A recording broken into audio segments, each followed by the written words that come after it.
technical difficulties, but they are technically solved. Welcome to 1 Million Cups. We meet every Wednesday at 9 a.m. here at Foolish Things Coffee. My name's Ben. We've got Baron.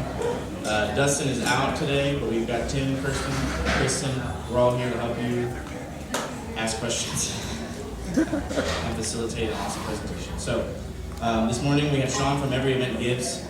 He's presented at 1 million cups so far. He's from Columbia. We're really excited to have him here in Tulsa. He's going to talk a little bit about the Passport program, which is the opportunity you get as a presenter to go from Tulsa to Dallas to any number of cities. I think, what are we up to right now, Baron? 49, at least 60, more than 60 cities you can visit if you present here in Tulsa, or anywhere for that matter. So without further ado, Sean from EveryEventGives. Thank you. Got a new microphone. Thank you very much. I can't tell you how excited I am to be here. And this is the first time also that I've been asked to talk about the Passport program. So I'm just going to give you a quick overview of my experience with that, which is the ability to go, once you've presented at one, you can pretty much present at all of them in the country. And I have been, this is my 7th one. And if you have any questions about this, you're welcome to ask them during the Q&A at the end when we do Q&A about my company. But I've been the 7th. So we started in Columbia, Missouri, where I live, which is where the University of Missouri is. And they've got a pretty active one. It's roughly the size of this one, maybe a little bit smaller. And then I got into the Passport program. And I did Kansas City, St. Louis, Springfield, Missouri, which is like 3 hours away from here. I did Lawrence, Kansas, which is the big rival, or used to be for years and years, for the University of Missouri, and I've never been there, so they had to give me all kinds of crap about that. And then the smallest town in the country that has a 1 million cups is Madisonville, Kentucky. It is bizarre that they have a 1 million cups, but they do. And Madisonville, Kentucky is my hometown. So I went there so that my mother could come and see me do my little presentation. And I told my business partners, listen, this is really from the company's perspective, it's a waste of time, it doesn't really matter. I'm just going because I think it's going to be fun, and so my mother can come see me present. And that one, it was a perfect example actually of how kind of powerful and important the Passport program is, and these presentations are, because my whole thing is, as we'll explain, everything about what we do is all about processing credit cards, really, when it gets down to it, right? That's how I make all of my money. And so if I can find a way to cut what I'm spending on processing credit cards by like 0.1%, it is a massive, massive deal. And I met a guy in Madisonville, Kentucky, in this tiny little town, who was visiting from another town, who I'm probably about ready to hire this week to be my new credit card processor. Right? So I'm going to be giving him business. We're going to be giving him thousands and thousands of dollars worth of business every month just because of this program. And I never would have met him in any other way. There's no way on earth that we would have met. I've gotten customers because of going to these programs. Every event we've had so far, somebody's asked a question that's made me think in a way that I hadn't thought before about the company. It's given me an idea that I hadn't thought about. And so it's just such a powerful thing, and it's also just been a lot of fun. So that's what I'll say about the Passport program. If you have any questions about it, feel free to ask me, and I'm going to go through, and they're going to start the little clock, and I'm on the clock now for my presentation. Thank you so much for letting me be here to talk about EveryEventGives.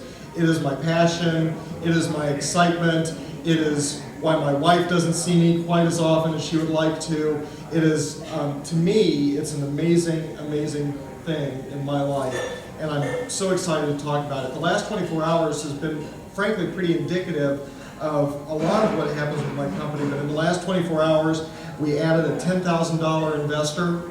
We added 2 new events, and as I'll explain to you, that's my whole life, is getting people to put events on my site where we process the selling of their tickets online. I got up this morning, having slept for the 5 hours or whatever I slept last night, and immediately I get an email every time there's a ticket sold, and I saw that tickets had been sold while I was asleep, and that an event had been uploaded from California while I was asleep. I was having dinner last night at Abuelo's, very good Mexican food, by the way, with my friend Ed Payton here, who's joining me. He's a friend here in Tulsa. And I was having dinner with him, and as we were having dinner, I rudely checked my phone, and as we were eating, somebody uploaded an event in a brand new state, and it was all just extremely exciting for me, and that's what I do. So Every Event Gives is very, very simple. There's our site, it's a website. What we do is sell tickets. That's it. You're having an event of any kind at all. We do everything you can think of. 5Ks, zombie runs, charity banquets.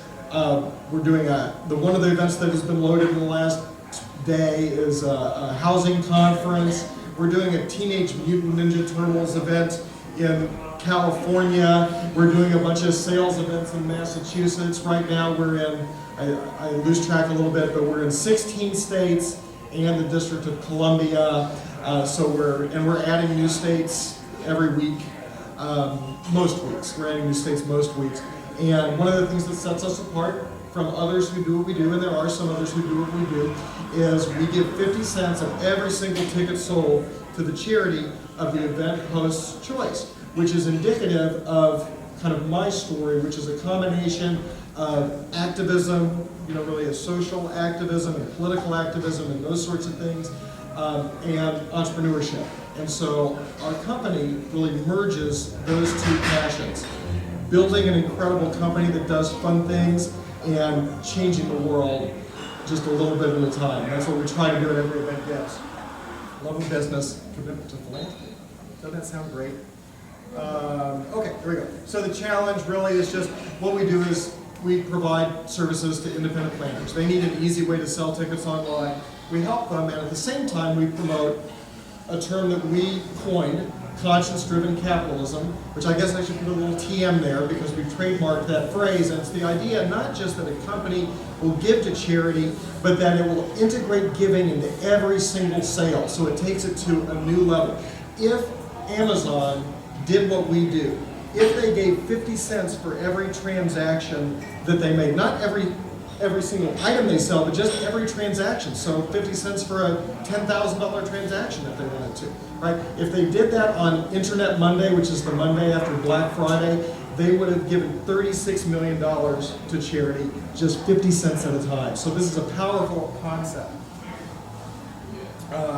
We will point it at the computer. The solution, bottom line is, easy, free way to sell tickets, and we add the whole charitable component, which both can provide a marketing incentive for people, makes people feel better about the world, and it's just a part of our mission. It's central to what we do. Very simple business model. People sell tickets, we collect transaction fees, that's it.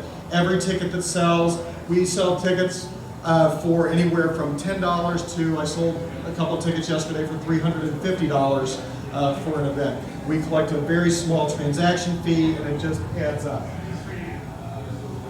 Underlying magic, really, we just help people do their jobs, right? We help people succeed in something that is core to them, and we can help them feel good about making the world a better place.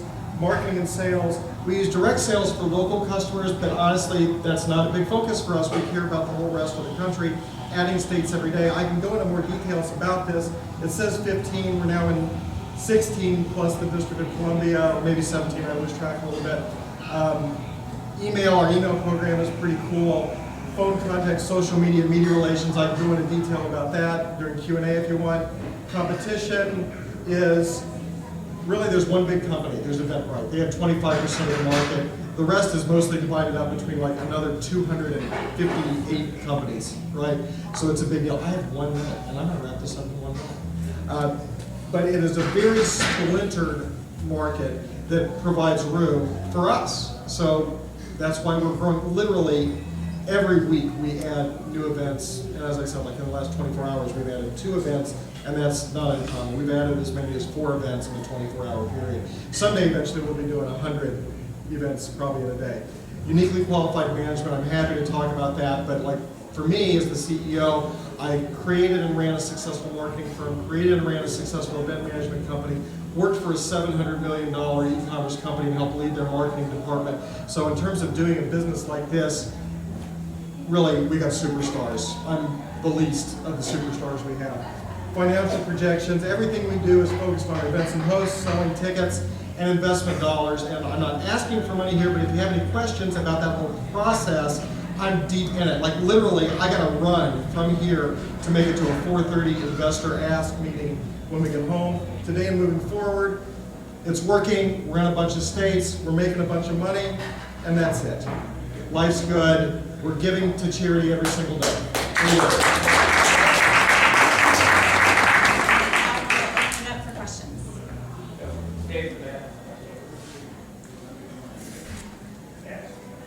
So if I would have known about this last week, I would have used you guys. I just hosted my first event for a charity event on Saturday. I used Eventbrite, so that's what I have to compare it to. What platform does this work on? Is it integrated with Facebook, and do you guys give everybody the tools they need to really promote the event and lead people? That was my biggest challenge, was leading people to register through that site so we would be able to give back. Most people showed up the day of. Like, what tools are you giving people to use that platform? We provide a variety of tools. I'll try to hit all your questions. Yes, we are a direct competitor to Eventbrite. We cost exactly the same as Eventbrite. The 50 cents per ticket to charity comes out of our fee, so you don't pay any extra. It's just, like for you, you would have been making a choice. You could pay X dollars for Eventbrite and get those services. You pay exactly the same fee to us and get the same services, plus 50 cents of our fee goes to charity. It comes out of, frankly, it cuts into our profits, but that's something that's important to us, and it's also a marketing thing. So we provide a variety of services that will help you market it on social media, through email, through, we're gonna add, better be by Friday or my CTO is gonna have a problem. By Friday, we're gonna be able to allow you to send text messages to all of your attendees. We provide just a wide range of things like that. Also, we're very, very kind of user-friendly, customer-focused in such a way that if, for example, you were to say, hey, I'm having trouble figuring out how to promote this event, you and I can have a phone call. We provide a variety of materials. And I've been doing events for 20 years. I personally have organized over 1,000 events that I've had to get people to attend. And so one of the differences that we have is that between me and the other people that we have involved in the company, we provide lots of personal educational service so that we help you help your event succeed. And what platform we're on WordPress. That's it. What else? First, I really liked your presentation. Thanks. It was great. When you were starting this company, did you have another company, doesn't have to be in the same industry, but just another company you looked at and you thought, I like the way they do business, I love their company culture, I want to model what I do with my company after the example that this individual or this business has in their company? Sure. There are a bunch of that, but here's the way I'll answer it. One, when you look at the mechanics of the company and how everything is done from a user experience and all that, we look at Eventbrite. They're the largest in the market. They do a pretty good job. We're doing, I believe, as good a job as they are now. So that's our model for like the way the technology functions, and then we use them as the benchmark for how they deal with their customers. They're here, we want to be here, so that's how we do it. Culture-wise, we're always looking at Zappos. I love them, and so I would highly recommend go read Tony Hsieh's book. It's Hsieh, even though it's H-S-I-E-H. Go read his book about Zappos and their culture. It's well worth your time. First of all, I definitely agree with him. I think he had a great presentation, and it's evident that you're really passionate about it. I think that's great. And it's great to see passion-driven businesses over dollar-driven. So my question is, with a business that's kind of philanthropy-driven along with business plan-driven, where does one begin and the other end? And where did you start? Did you start with a passion and an idea and a mission to give to charity, or did you start with a business plan and work the charity part in? Yeah, for me, my life has been really incredibly integrated with those two things. So I have worked for nonprofit organizations. I've worked for many, many causes. I mean, professionally, I've worked for nonprofit organizations. Professionally, I was in politics for a long time, helping political candidates and political organizations. And that's kind of a different mindset, right? So when you work in a political campaign or you work for a charity, your mindset is, okay, this is how I'm feeding my family. This is how I'm doing this. But also everything is about charity. So it really kind of becomes one big thing. And that's really how we view this. So I had the business idea for a ticketing company when I was running an events company, right? Which I did. I had a nice little local, very successful events business. And I started thinking, I've got 44 events running at one time on a competitor's site. And I said, I should just start my own. And that was like 5-6 years ago, right? So that idea percolated for years, and I was thinking about ticketing. And then as it started to become a real idea that maybe I really want to do this, then the idea of, okay, I'm very committed to public service. How do I integrate that into the company? And then it all became one big thing. And I sat down with my first partner, Greg Wolf, who's my CFO now, and he's an angel investor and a very successful business guy. And I sat down with him over drinks and said, I need $15,000 to start this thing. You want to do this? And he said, Sean, I don't know anything about this. This sounds kind of cool. You know, we're going to do something. Is this what you want to do? Is this our thing? Is this what we're going to do? Because we'll do something. I said, yeah, sure, why not? Let's do this. And that's how it started. And then it was a part-time thing, and it very quickly became a full-time thing for me. And then I just got my first paycheck, so I now get a monthly paycheck. November 1st, I get a full, like, helping pay for, support my family kind of paycheck. I just got on November 1st, and let me tell you what, you want to make your wife or husband happy, start collecting a paycheck. It no longer becomes a hobby, you know. She was always like, oh, great, honey, you're meeting your goals and you're getting new customers. That's really wonderful. When are you going to get a paycheck? You know, I got that, but anyway, now I am. Regarding the charitable giving that you do, Yes, sir. the 50 cents, is there any, as an event planner, do I get to choose Yes. charities? Is it any charity, or do you have a list of charities? It's all up to you. So as the event planner, all we care about is, you know, we care about the principle of giving and the commitment to make the world a better place. Other than that, we don't care. Now, we prefer to be a 501c3, but if you had something like the kid down the street who got a horrible disease and the community is pulling together to help him, then I'll go through the steps and we'll check it out and make sure it's a for real thing and not just you putting a deck on the back of your house. But we'll go through and do the checking if we have to do that. But really what we say is 501c3, and then if somebody asks for something else, we can make that work. And it's all up to you. Now at some point, I've never said no to anything. At some point, somebody's gonna, you know, come to me with something for, you know, Nazis or something probably, and we're gonna say no, right? But you know, I don't care if you've got a pro-choice or pro-life or a whatever it is, none of that, we don't get involved in any of that. It's just something that's important to you that conceivably, at least to you, is making the world a better place and is a real legitimate thing. That's all we care about. I have a friend who is part of a startup that's a competitor to Eventbrite as well. Okay. And I'm curious if it's possible to use just the credit card processing so that they could offer your service to their clients who want to sell tickets and donate as well without having to use the rest of your platform, or is it an all-in-one? Yeah, I think about that sometimes. Right now, it's kind of an all or nothing, but I should give you my card as I walk out because we think about how many know, white boxing. How many have heard that term before? Okay, that's the idea that what you're going to do is I'm going to provide a service for you, and I'm going to give you a white box service, and I'm going to give you all the stuff to provide the service, and you're going to slap your name on it, right? And so you're going to put it in your own box. And I think about that sometimes. Do we want to be able to provide a service where we've already created all the technology, we peel all of our branding off of it, and then just let you put your branding on it and then use it? And that's something that we think about sometimes. So sure, let's have a talk about it. And honestly, this is a perfect example of what this whole group is about. This might be a way that we end up working together. Or our next presenter, who I'm very excited about and looking forward to staying for, is another example of somebody that I might end up doing work with. So it's a really powerful thing about 1 million cups. I've got a question. When sir. you're pitching to investors and you say, we're like Eventbrite, we collect a fee on every sale, but also we give 50 cents to charity. How do you explain that? How do you justify it? I think it's a great mission, but how does it fit within their frame of thinking as far as return on investment and how they're going to partner with you and how long they're going to be with you, that kind of thing? Yeah, great question. By the way, I will rudely have to leave at 10 o'clock on the dot. I'm going to stay for Benjamin's presentation because I think what he's doing is cool. But then I got to get out of here because I have an investor presentation at 4:30 in Columbia, Missouri. So I got to haul from here. But speaking of investor presentations, you know, we have to have that conversation. And honestly, some people don't care about the charitable giving.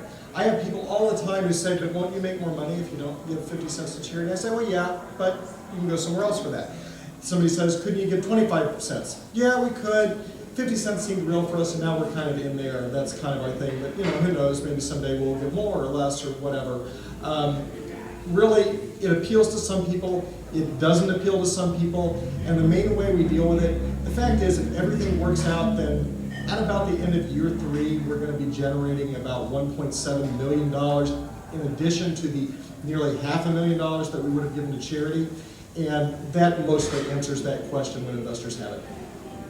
So my question is kind of similar to his, because the like event channeling ticket sales thing is kind of an oligopoly. I mean, it's dominated by like 3 or 4 major companies. If an event planner says, I really don't care about the charitable giving, what would be your main response, like a one-sentence response that said, well, this is why you should choose us regardless? And what sets you apart? And I think that the charitable giving is a huge differentiation point, but what would be like your response to that? Well, my response is that we provide a technology that's going to allow you to meet all of your event ticket selling needs. We provide a level of personal service that you're really not going to get anywhere else. And something that I have said easily 500 times is, give me a call when you can get the CEO of Eventbrite on the phone to address your needs. Give me a call when you get the CEO of any of these other companies on the phone to address your needs. If you need something, you're going to get it addressed. So we offer that level of service. We also provide a variety of tools that are going to help people. We do things all the time where because we're a startup now, I don't know if we're going to be able to do this in 3 years from now, but as of right now, if you're doing an event and you need unique things, I'm ecstatic to do it. You know, I am so excited to get an event that has 100 people coming. The others don't care, right?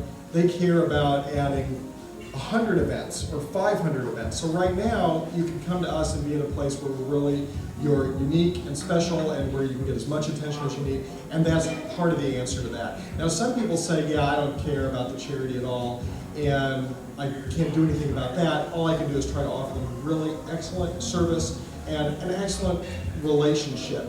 And so some people, we had all kinds of technology problems with one customer, one of our early first customers, and she stayed with us through it all because she knew that we were addressing everything that she asked us about. She cared about the personal service that she was getting, and now she hasn't had trouble. I mean, she's doing like a lot of events, and now she hasn't had trouble on the last 3 events, and she's ecstatic, and she'll probably be with us in 10 years from now. Hi, Sean. So it sounds like you've had a lot of success going to 1 million cups and acquiring customers in different cities.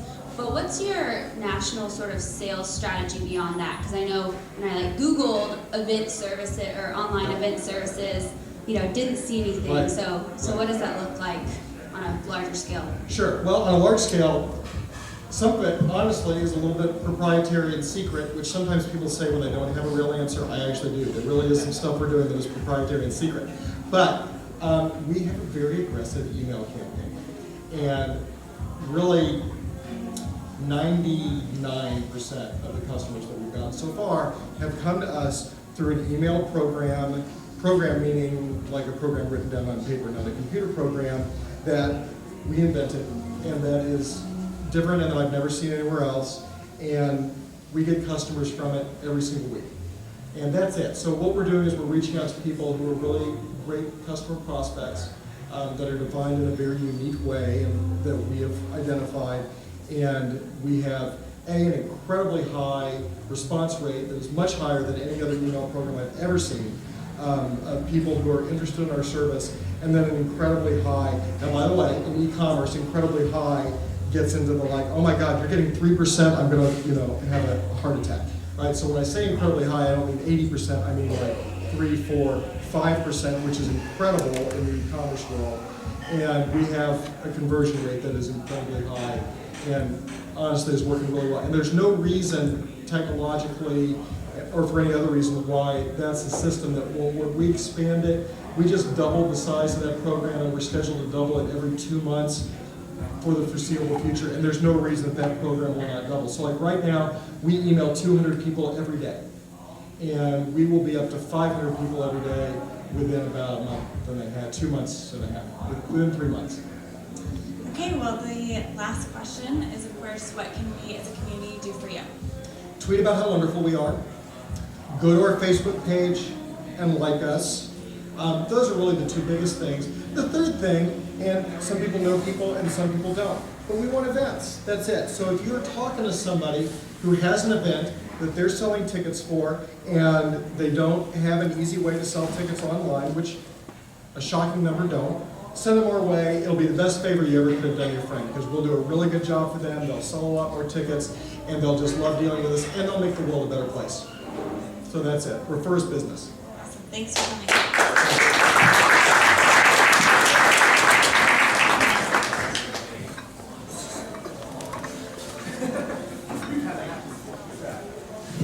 Okay, now time for a few announcements. If you want a seat, there are some empty seats scattered about, so come on in, make a new friend. We'll be here for another half hour, so you might want to get comfortable. If you've noticed, we've had a very strong social media presence over the last couple of weeks, and that's in strong part due to community organizer Kirsten Anderson. Sorry, can I turn this down a little bit? It's a little hot. Okay. Get the microphone. So we're on Instagram, we're on Twitter, and Facebook. Follow us, and you'll get all this information that I'm about to tell you about. TEDx videos, I talked about this last week, and Dave the Man Berlin's video was posted when I said that. Now, Kendall Wilson's video is also posted. There were some issues with that, so make sure you search TEDx Tulsa on YouTube and watch both of their presentations. Levate is a 1MC Tulsa alumnus, and they launched their Kickstarter campaign last week. So if you want to support, this is a wheelchair lift project that they've started. So if you want to support that, then find their project on Kickstarter. Jeffrey Simpson's 5 Products, 5 Days has been going strong for a week or so? A couple weeks, okay. So check out his journey. It's really fascinating to read about what he's going through. So go to 5products5days.com and check out his story. Startup Weekend in Oklahoma City is this weekend. So if you have nothing else that you're doing and you think, I want to go to Oklahoma City and be a part of something really cool, then now you have something to do. Global Entrepreneurship is this next week. It's very exciting. We have a whole week's full of events. The Dream Start Conference is this Saturday, and then the big kickoff party is on Monday. The Startup Cup is on Tuesday. You can't see this, so I'm reading it out loud for you. 1 Million Cups, of course, always on Wednesday. We don't need Global Entrepreneurship Week for 1 Million Cups, but we're happy that we're a part of it anyway. CCW final presentations are on Thursday, and then the big Startup Day and Expo are on Thursday as well. Go to gewtulsa.com to get the full lineup. Some of these events you have to reserve your spot for, so go there and get all the relevant information. Is that Eventbrite? You get on Eventbrite? We'll see. Let's hope not. It won't be next year, I'm sure. There's an open mine on Tuesday of next week, and I'm going to kick it over to Becca, who's going to tell us about it. Good morning. So kind of impromptu open mine. A fellow named Guy Lieberman from South Africa is leading an effort in Ashoka to build a 66-acre giant flag of South Africa. And kind of this economic development meets tourism, meets sustainability, meets clean energy, job creation project. He will be speaking to us next Tuesday at 11:30 at the Flyloft. So anyone interested in social impact, ecotourism, things like that, we'd love to have you. We have an Eventbrite. I think I sent it to Barron, but I will also post it on the page, and it's free. Terrific. Yes, I will put it in the newsletter next week, and I'll get it to Kirsten so she can put it on the social media. Okay, and then we have something very exciting today. We're going on a field trip after the meeting. I don't know if you knew that, but we're going to the workshop. So, I guess, we can just have Tom give the announcements from there. Tom Crow is here to talk to us about what we are actually going to see. So, Tom, take it away. Okay. I was told I have a minute, so fortunately I talk really fast, so we'll try to get a bunch out. My wife and I started the workshop. It's a creative co-working space, so it's co-working meets design and making and the maker movement. We've got equipment that's ever being added to there. Aside from the collaborative work desks, the individual workstations, amazing coffee bar, private bowling room. We've also got some equipment like woodworking, screen printing, press setup, looms, kiln, potter's wheels, knitting machines, and we're adding to that pretty much every week lately. My wife and I started Indie Emporium in 2007, an indie art, craft, and fashion show, which is Thanksgiving weekend this year, our 8th year. From that, she really wanted to create a makerspace. After opening 2 retail stores, that sort of came to fruition after I took a job working remotely and realized how much it stinks working at home and at coffee shops all the time. So here we have the workshop. So we'll see you guys over there. It's at 6th and Peoria, right across from the Phoenix. Sweet. And I challenge all of you to create a project that requires all that equipment that he just mentioned. We will have you give an announcement and present it here at EveryEventGives. So we're going to meet over there at 10:30. Yeah, 10:30 is in like 55 minutes from now. So after 1 Million Cups is over, mingle, socialize, and then we'll see you over at Made so we can get a tour of their facility. This is a map if you can see it. It's across from the Phoenix. It's on 6th Street. It's like 4 minutes away. End of story. Last thing, Dustin's not here because he's a daddy now. How exciting is that? When you see him or tweet at him or something, take a selfie and say, "Miss you, wish you were here," something. And hashtag? You come up with one right now. What is it? Dustin's a daddy. Dustin's a daddy. Okay, Dustin's a daddy. Hashtag Dustin's a daddy. First. Okay. Let's move on. Our next presenter, if you ever are on a Thursday thinking, "Gosh, I wish I knew what was happening in Tulsa this weekend," we have just the presenter for you. It's called What's Happening Tulsa. And Ben Lindsay, right? Yep. Benjamin Lindsay is going to tell us about the cool videos and so forth that he's making to let us know what's happening. Give it up for Ben.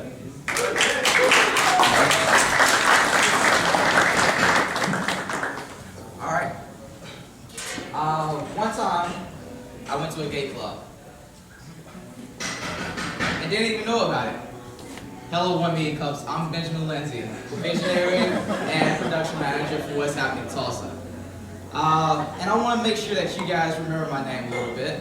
So I want to help you guys out. There is a guy that I know by Sir Puff Daddy. I don't know if you guys heard of him before. But he had a song that went like, "It's all about the Benjamins, baby." All right? So I would like for you guys to help me out with this and repeat with me all together. In 3, 2, 1. It's all about the Benjamins, baby. There we go. All right, perfect. So I want to talk a little bit more about who I am and where I'm from. So I'm originally from Memphis, Tennessee. Born and raised. There we go. There we got some love a little bit. I used to be a cross-country runner. Loved to run all the time. Play video games. And also, my favorite cartoon, Dexter's Laboratory. It couldn't get any better than that. Couldn't get any better than that. So I made my way to Oral Roberts University to study arts. And that's where I started to meet some great friends. Eric Sanders also is one of our co-founders back here. One of the people I met at Oral Roberts University. And those experiences that I had at ORU as well as in Tulsa were always around me. It was never really about Tulsa. We always used to go to somebody's apartment, the outskirts of Tulsa, like a coffee bar, to play card games. It never was really about the events in Tulsa.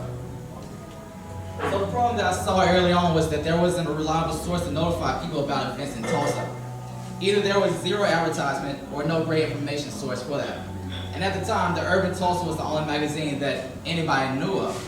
And only probably like 5 of my friends probably even read that magazine. So it's one of those things that I saw early on that there needed to be an ease of getting to this information. Plus just being engaging. Like there wasn't engaging media, so that was another thing that worked out that I had to figure out to challenge for our media right now. So I gotta go back to the gay club. Now I honestly did not know that I was in a gay club. I just wanted to go out to a club that night. And so, if you're anything like me, this lack of information is pretty common in Tulsa. Maybe not so drastic. I don't know if anybody else experienced this before. Anybody? Nobody? Alright, maybe I'm just the only one. But when I jumped headfirst into what's happening in Tulsa, I found out that we're here to fill that gap of lack of information. So we can show others what they can do in Tulsa. And they don't have to wonder about what to do on Saturday night and stay in, most likely. And most likely, most of you guys probably were the people who spent 12 hours on Netflix watching the first season of Walking Dead, correct? Alright, we got some people, there we go. And a little less than a year ago, a friend of mine with a passion for community and local business knew I had been successful with my video career. And he was like, Ben, maybe you can start a weekly show that tells people about what to do in Tulsa. I was like, maybe. I wasn't really fully sold on Tulsa. Like, Tulsa? Cool? Do they go together? Like, I wasn't fully sold on that. But soon enough, I started seeing events pop up that I didn't hear about, that I wish I'd known about. My friends told me about barbecue festivals, ice cream festivals, beer festivals, magical unicorn fighting festivals. Every festival that was awesome, I wasn't at. And then it clicked for me, like, am I the only one? And then we started this thing that said, what's happening? So when I look back to 2006, when I first arrived here, we didn't have the venues like the BOK Center, the One Oak Field, the Guthrie Green, or the Brady Arts District. And downtown might as well have been the Wild Wild West. It was just nobody down there. Everybody understands that? Yeah? And Tulsa is on the rise right now, and people still don't know what the hell to do with their schedule. They don't know what to do on their weekend. And it's just like, all right, I'm here in Tulsa, what is there to do? So people want to experience Tulsa. They want to know about the events, the artists, the food, and the community. And we started What's Happening in Tulsa to bridge that gap between the community and culture in a way that engages people and let them know just what they need to know when they want to know about it. So, like anything, you just gotta get started. So I started shooting video with my team. And after I completed the first rough draft, I met a guy named Dave Berlin. He's the sales manager for DJ Connection right now. And one of the things that I know was that he can sell a peanut butter jelly sandwich to anybody in this room right now. Pretty sure, like, done deal. And I was more of the computer geek that did not want to come behind the computer screen. I didn't want to talk to anybody face to face. Like right now, this is like, all right, I gotta push myself to get beyond this computer screen. And I'm here to do it today. And so I always asked Dave, how can we market this video that we had? And as soon as I sent it over to him, I saw him running, first time I probably ever see Dave running.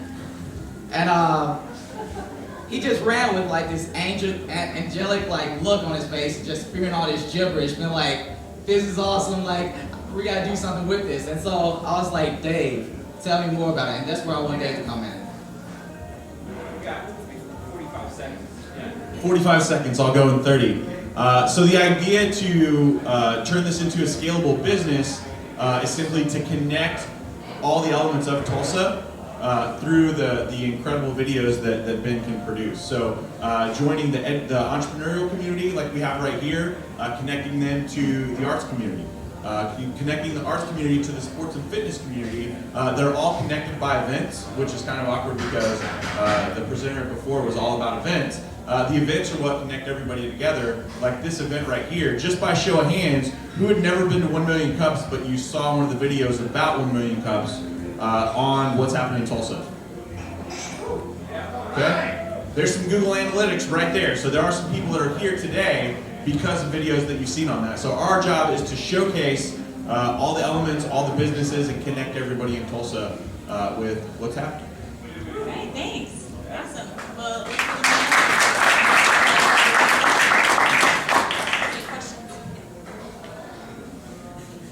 yeah, Ben, what's your marketing strategy, or really realistically, you like to sit behind a computer desk. I know you. I know who you are, and I know you don't want to get out of the computer room because it's what you love to do. Now, how are you going to actually find out what's happening in Tulsa? That's kind of my big question. You didn't know before. Now you started this business here, this website, really. So how are you going to get out there? Really kind of get on the ground? Are you doing guerrilla marketing, or are you doing more of kind of what's your strategy in that aspect? Currently, Currently, is this on? All right. Currently, I've actually been going to more networking meetings than I probably can even think about going to. It's been wrecking my brain a lot, but I'm just like pushing myself to be in front of people and learn about their companies as well, and learn how I can benefit their companies. So my question is, do people have to come to your site to just kind of sift through the events that are happening that weekend, or is it kind of a thing where people can sign up for like categories of stuff and then you like send emails or any kind of notification? Because that would be great, because a lot of times I forget to check stuff or whatever, but if I could just sign up once and be like, oh, when these kind of events are in town, or this band or this or that, you would just send email notifications. Is that kind of the situation, or where are you going with that? So definitely we want to move to a mobile app, which will help to notify everybody about events in Tulsa. What we have currently right now, I don't know if you've ever seen a video, but we have one video for Thursday, one video for Friday, one video for Saturday, and it's the key events that we feel like are the main importance of Tulsa. So it's one of those things that you don't have to sift through tons of events. You have 4 events to choose from, probably the top 4 events. So it's like, take your choice, 1, 2, 3, or 4. So is this an advertising revenue model, or is there some other way that you're going to do it? And if so, do you have a sales force, or what? How are you going to generate those revenues? Great question. Yes, so far all the episodes that have aired have been completely organic as far as those people didn't ask to be featured. We actually reached out to them and we saw those events as community drivers that are going to help connect people with the community, what's going on. Aside from everybody that showed up today, is there anybody else that has seen one of the What's Happened in Tulsa videos? Cool, so a lot of people have seen them. So yes, right now all the videos that are up, those are all organic. We found those events, we showcase them for free, but yes, we are moving to an advertising model to where people can sponsor the episodes, or we can feature an event, we can showcase that event several times leading up to the event, and then with my sales and marketing background, we have other strategies that we can bring to the table to help drive people to their event or to their truck. Do you have a video that we could see? Yes, we do. I don't know if it's gonna work, we'll see. First time to talk in front of people, so.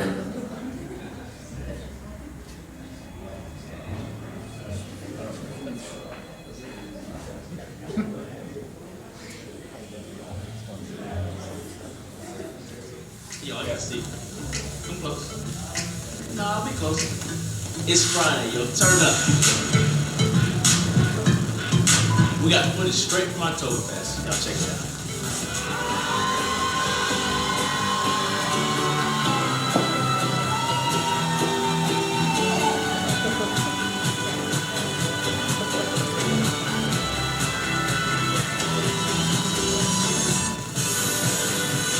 Friday.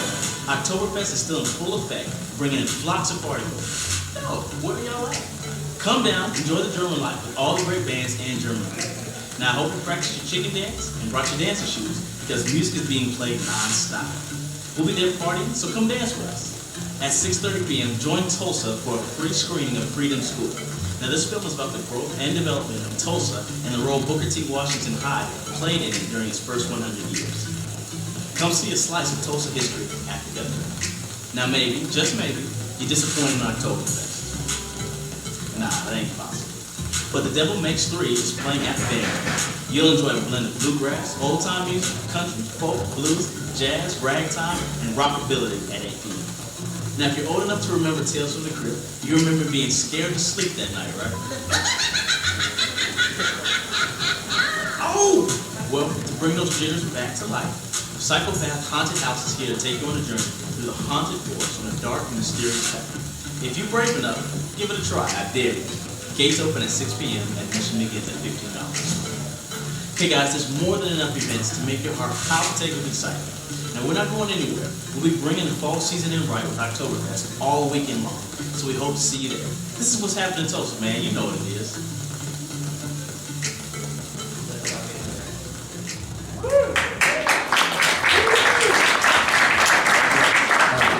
Are you gonna have like a live portion? Like if somebody wanted to see what's happening right now, would they be able to see a live band?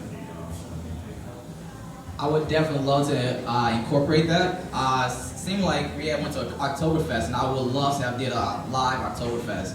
We don't have the equipment currently to do that, so definitely in the future I would love that.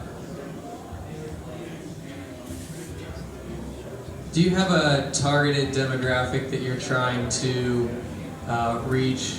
Like, you know, sometimes my wife and I will pretend we're young and hip and go do something fun on like a Friday night, but sometimes our kids drive us crazy and want to go do something with them on a Saturday morning. Yeah. So do you have like a targeted demographic, or will you have like categories like, hey, if you got little kids, this is what's going on this weekend. If you want to pretend you're younger than you are, this is what's going on Friday night. On our website, we actually have a little bit more section off than our video. Our video is more family friendly, and we're actually going to produce a nightlife video. So I don't know if you and your wife want to go to the nightclubs or anything like that, but we have another nightlife video just for adults. Our demographic right now is from 25 to like 35. So that's our demographic right now. How do you get events on this site? So if you know of an event, do we upload it ourselves, or do we send something to you guys, and then you guys put it up and then film it and all that kind of stuff? So on our website, we have a contact us page. You just send us an email saying that, hey, can you put this email in the video or your event in the video? Or you can contact us on Facebook as well. So best case scenario, 5 years from now, where do you want to be? Yikes. 5 years from now, definitely we want Tulsa to know about everything to go on about Tulsa. So one of the biggest things is just like, I want to eliminate the statement that Tulsa is boring. I hear a lot of my friends say that, plus just like people in college as well, being like, there's nothing to do in Tulsa. Tulsa has so much to do in Tulsa, and I think to get that information to every single person in Tulsa would be great. That's where I'm trying to go right now. Here in the back. Yep. So on your social media, like on your Facebook page, it's very up to date, and I can see the latest videos, and it's the content is being driven there. But when I go to your website, I don't see anything since like September. So what's the strategy there, and how are you utilizing and planning to utilize your website? That's very good notice of that, because we are actually updating our website right now. It's been a WordPress template that I hated. And so just talk to a web designer, we're going to get that updated and up to date by next week. So everything is going to be on our website, on our YouTube page, everything like that, instead of just Facebook. I have a question. Have you thought about how are you utilizing social media right now? Can you just expand on that a little bit more? And have you considered using Vine and like different things that you could post what's going on right now and kind of have a thing where other people can get involved and get connected, saying this is what I'm doing and it's awesome? Very good question. So we are thinking about even going to Snapchat. Like, that's how far I want to go with it. Just to have that interactivity with people in Tulsa, to have people send videos of what they're doing in Tulsa. We want to do a thing called #ILoveTulsa, where everybody sends in pictures and we can showcase your pictures on our video before like the video even starts. So that's why we want to try to start pushing a lot of social media together. We definitely got to get better at Twitter, and we're going to work on that. So if anybody who knows really how to work Twitter, how to work any social media, we would definitely love to talk to you. Hi. So as far as production goes, how many hours do you put in a week? Can you give us a little more information on what leads up to the video? Production-wise, everything takes around, I'll say 20 hours a week. All of us are working daytime jobs as well, so it's always like putting in 8 hours after work as well as to put on top of like the website, the video content, finding out about the events, writing a script and things like that. And we have 3 people on our team right now who's working on all those parts. Dave is also the sales part of it, but he's not inside the production side of it. But that's how many hours it usually takes for one episode. It's like around 20 hours. Other questions? I was just going to answer the question that you just posed to the group about Twitter and getting somebody to help you with those things. Yeah. Something good for you, potentially, and for everybody else who does these kinds of things is odesk.com. I recommend that you take a look there. I realize there's some issues about using international contractors, but you could get somebody to work on all your social media and to spend like all day doing it for like $4 an hour. So I would recommend going to Odesk. It's a service that helps you find people with incredible like PhD level expertise and manage their work like with video of what they're doing and then pay them. And it's just really, really easy and could be an economical way to do what you need. That sounds amazing. Over here.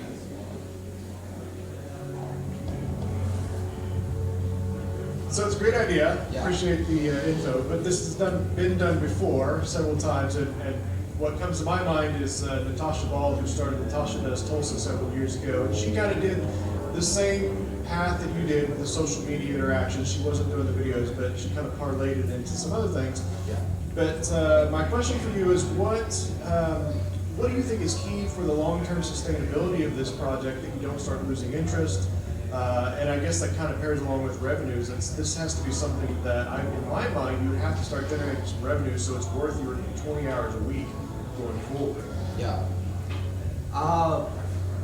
My best way of talking about that is almost Oktoberfest. We actually contacted Oktoberfest and created their video. I don't know if anybody's seen what's happening in Tulsa for Oktoberfest. We're on their website and things like that. So we are getting paid by events. So are you going to turn into a marketing company and start selling your services to companies here in town locally? Yes, sir. Is that okay?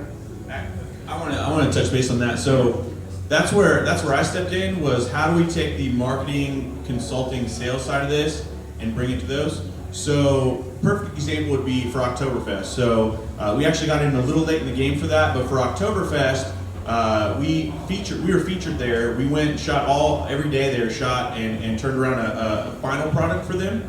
But the ideal case would be we would actually know about the event 2 months ahead of time, go sit down, talk with them about their marketing strategies, use our resources in combination with their resources.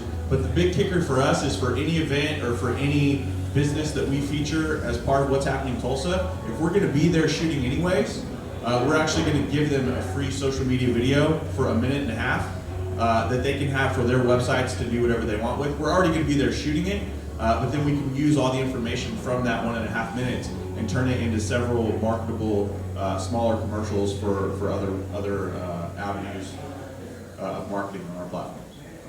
Awesome. Okay, so the last question is, what can we as a community do for you? First off, you could like our page.